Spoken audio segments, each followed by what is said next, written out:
Minutes past the top of the hour. Welcome back into Good Morning Quad Cities on this Wednesday. Seeing a little bit of patchy fog this morning. Otherwise, most of us quiet and clear.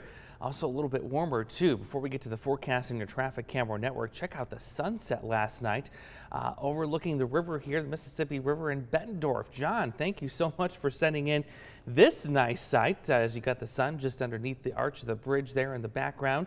Reminder, News 8 app, that's where you want to go to submit your weather pictures. Got a few more to show you here coming up on Good Morning Quad Cities. Let's start out with our traffic camera network though, because this is where we're starting to see the fog start to erode into parts of the Quad Cities. In fact, if you look at the Interstate 80 network, looking at LeClaire, you've got some fairly reduced visibility, even a little bit of fog at the I-74 junction too, and just a hint of fog here in Davenport. Visibility really dropping, especially the farther west you go of the immediate Quad Cities. We were watching a couple of showers earlier just to the north of Mendota, just outside the Bureau County line there.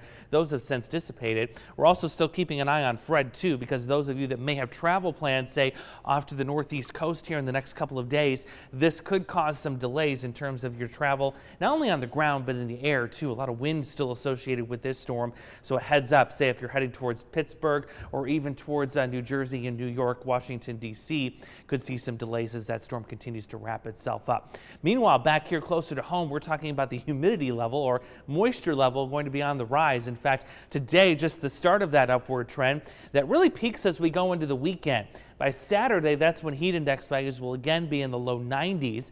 But look what happens Sunday. We get a cold front to move through very quickly.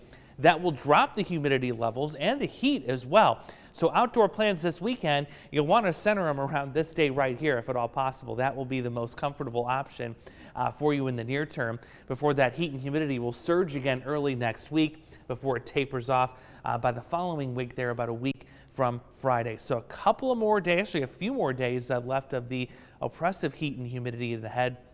But at least you got a couple options and a break to get some outdoor plans in.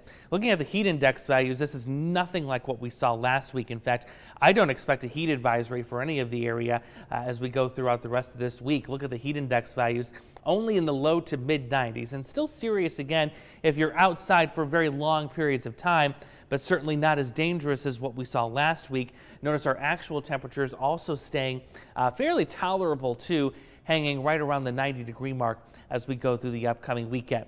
Want to take you through the rest of the month and what you can expect. So we're at the midway, a little bit past the midway point now. We're going to increase the heat and humidity for the rest of this week into the weekend. That will continue into early next week, and we'll add some storms into the mix too. I certainly hope we can get some rain here in the next week period anyway, followed by a cool down and then another warm up towards the end of the month. And there you can see your normal temperatures between 82 and 84 degrees. So the plan for today, about 89 is what we'll do this afternoon, near 90. We'll keep things dry, also stay warm and mild tonight too, with temperatures staying into the 60s like we've seen the last couple of nights. That's where we're at right now, by the way. In fact, 66 in Sterling, so a little bit warmer to the north of the Quad Cities where we're seeing that fog. For today, 89, 90 by tomorrow. We'll throw in an isolated storm into the forecast for Friday going into the start of the weekend. Sunday, dry, cooler, and less humid too, before we move more heat and humidity back in early next week. And that will also be our better chance to see better coverage of some showers and storms.